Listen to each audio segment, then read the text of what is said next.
second, you allow me to welcome Honorable Minister to address us. Honorable applause. Chiringa abana okubafumbiza abana abawara kubafumbiza nga bato okubabaliza okufumbibwa n'okukekenula ebitundu by'abawara ebyekyama.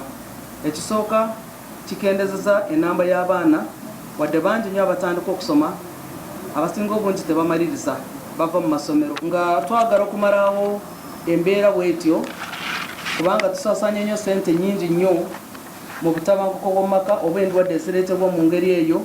Tumala obudde nga omuntu emotional takola olw'okuba munyiivu omuvumye olina ky'omutuusizaako obulabe ng'ate alina omulimu gwe yandibadde akola ku olwo n'asigala nga mwenyamivu nga talina kyakoze.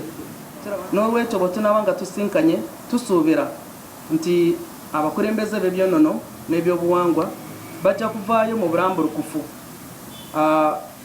bajjewo oba boogere nti bagenda kulwanyisa obutabanguko okutyobera eddembe ly'abantu, bagenda kumalawo obutakkaanya naddala mu mataka okugabanyaamu amataka, bajja kumalawo abaana bano okufumbirwa nga bakyali bato. Bagamba bwe baba bakitaddemu amaanyi kijja kutuyamba ebintu ebyo okubikendereza ddala.